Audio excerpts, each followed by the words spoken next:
tudo que você fala por um grupo não pode, o que você fala pro outro pode. E aí? Marçal na área, tem uma convidada aqui, inusitada no TitiCast hoje. É a Pietra. Se apresenta, Pietra, seja bem-vinda. Eu chamei a Pietra e falei assim, ó, vamos rasgar o verbo aqui, vamos falar do jeito que o Brasil tá hoje, como é que tá a mente humana, como é que tá os homens, como é que estão as mulheres. Pra galera aqui da minha audiência que não te conhece, se apresente, por favor, seja muito bem-vindo. Meu nome é Pietra Bertolazzi, eu acho que as pessoas me conhecem geralmente pelo meu trabalho enquanto comentarista política, né? Eu passei um período na Jovem Pan, saí no começo do ano e venho falando bastante sobre relacionamento, comportamento, sobre cristianismo principalmente. Eu acho que tudo que eu falo hoje remete à minha fé, então baseado no que eu acredito, né, enquanto cristã. Eu venho falando muito sobre tudo, né? Sobre comportamento no geral, né? Sobre como mulheres se portam, sobre como os relacionamentos se dão hoje. E isso eu reparo que tem mexido muito com as pessoas, né? Talvez as pessoas não estejam tão preparadas para ouvir algumas verdades difíceis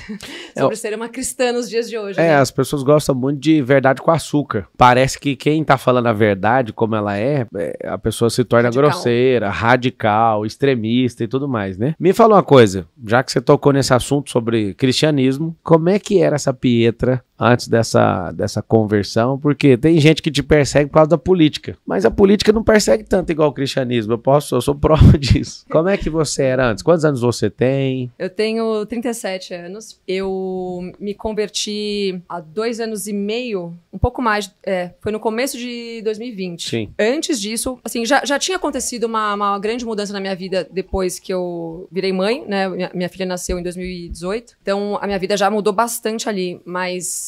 Como é que é o nome dela? Estela. Estela. Né, de 4 aninhos. Mas depois que eu aceitei Jesus e depois que eu, enfim, mudei a minha conduta em relação à minha fé. Porque antes eu também me dizia aquela católica meio ecumênica, meio... A católica que vai no centro espírita, que usa o olho grego de pingente, né? Que vai na cartomante. Eu era essa pessoa. Vai na meditação budista, né?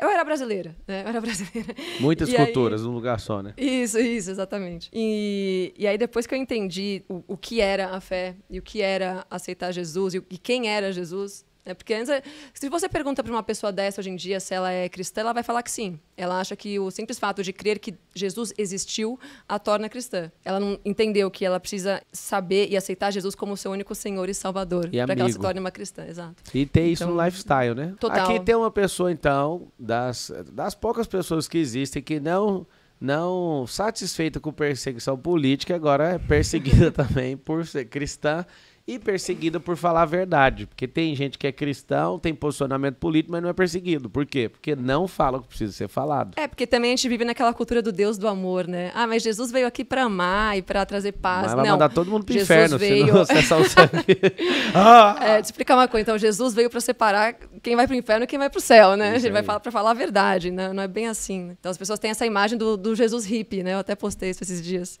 E o que você achou da sabedoria da Xuxa de querer reescrever a Bíblia, porque ela é cheia de ódio? Olha, eu prometi pra mim mesma que eu não falaria mais de ninguém, de nenhuma persona, né? Mas a Xuxa, mandou mal, né? Mas quando que ela não mandou, né? Quando você vê uma pessoa comportada assim, tomam vários processos sobre opinião. Você vê, né? Você vê que a gente fica... Eles castram a gente. Você sabe o que vai acontecer?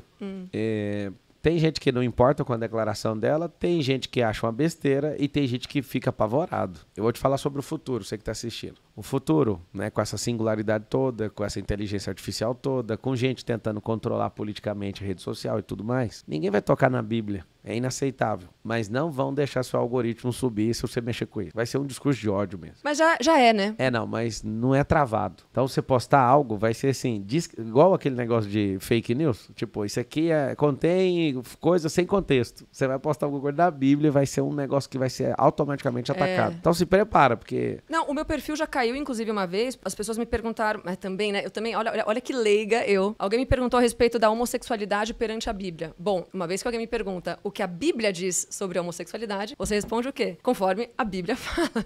Então, alguém me falou, o que você pensa... Não, perdão. O que o cristianismo fala sobre a homossexualidade? E aí eu meti lá um Romanos, não sei o quê, Apocalipse e tal. Romanos fala e Apocalipse. Paulo era duro, né, em relação a essa pauta, mas... E Apocalipse também tem bastante. E aí eu meti lá uns versículos e aí veio o movimento LGBT LGBT, assim, me cancelando ferrenhamente, e aí denúncia, até que caiu meu Instagram. Essa foi a primeira vez, ou segunda, que eu perdi o Instagram agora. Tem uma coisa interessante que tá acontecendo hoje, eu quero só chamar a atenção, eu não quero confusão, a Pietra também não acordou hoje para ter mais uma confusão. Mas a gente tem algo no nosso coração que é fazer você pensar, e isso é dolorido, pensar dói. Eu queria que você comentasse, comenta assim, ó, pensar dói. Então isso gera dor de parte de algumas pessoas. Mas vamos parar para pensar uma coisa. Você fala de branco, não tem problema nenhum. Você fala de negro, você é racista. Você fala mal de branco, não dá, não, tá tudo bem. Agora, o magro você pode fazer piada, você pode falar tudo, não tem problema, o gordo não pode. Você pode falar mal de direitista, de gente de direita, mas de esquerda você é fascista. Eu não consigo entender, na verdade eu consigo, tava falando pra Petra antes, um dos livros que eu publiquei, né, sobre política, que é o Destruição do Marxismo Cultural, não faz sentido nenhum, tanto que o mundo tá de cabeça para baixo. Só que vocês que doem, essa coisa desse movimento do pensar dói dentro de você, você tem até medo de abrir a boca. Então você vai ver alguém aqui que realmente responde processo por opinião. Aí você fala, que país é esse? Onde você fala e tudo que você fala por um grupo não pode. O que você fala por outro pode. A gente sabe, né?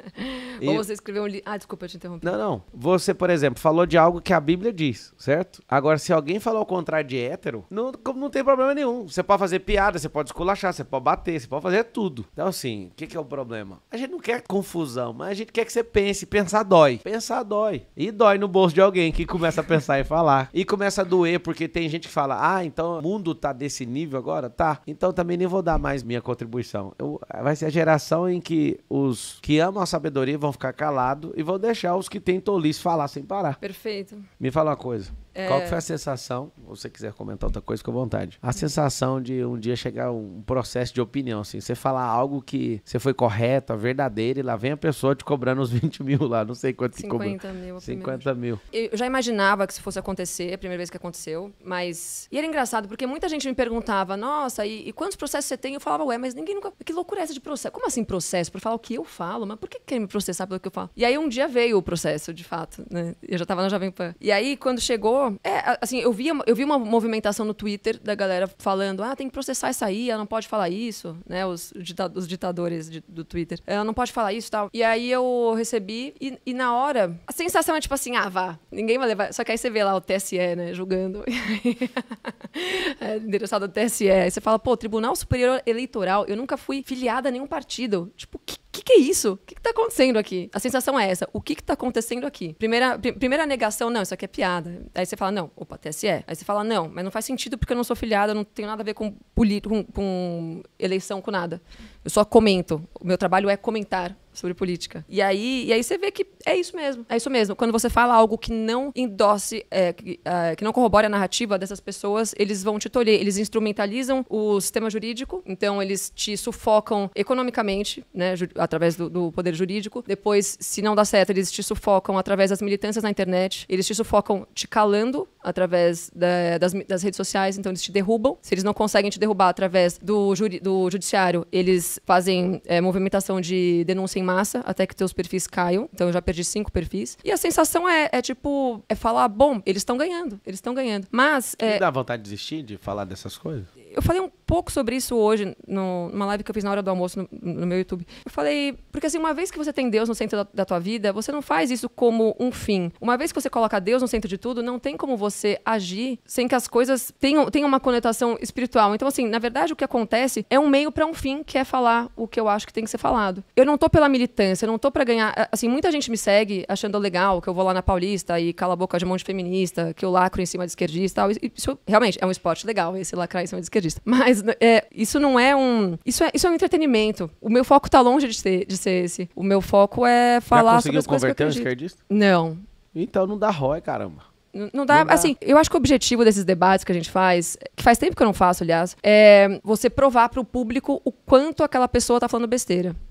O lacre, nesse sentido do debate, no sentido de, tá vendo como eu deixei esse cara sem resposta? Porque ele não sabe o que tá falando? Então quem defende essas pautas tá falando besteira. Olha aqui, eu trouxe fatos. Por exemplo, tem uma besteira gigante. Tava lá debatendo os 2 presidenciáveis do segundo turno, e um deles fala assim que o Movimento Sem Terra é o maior produtor de arroz orgânico do Brasil. Eu entrei, né? O meu Instagram caiu também dessa vez. O pessoal do MST, o Boulos me postou, e aí o pessoal do MST, não pode falar nome, né? Pode. Então, aí esse cara me postou, e aí as pessoas começaram a me cancelar, e aí caiu, eu perdi um perfil nessa época. Engraçado é que eles falam, maior produtor do Brasil, aí você pega o volume, a volumetria inteira de produção, né, de arroz do Brasil, o que eles estão fazendo é muito significativo, 0,15% Não alimenta nem um dia da população brasileira. Não alimenta nem algumas horas.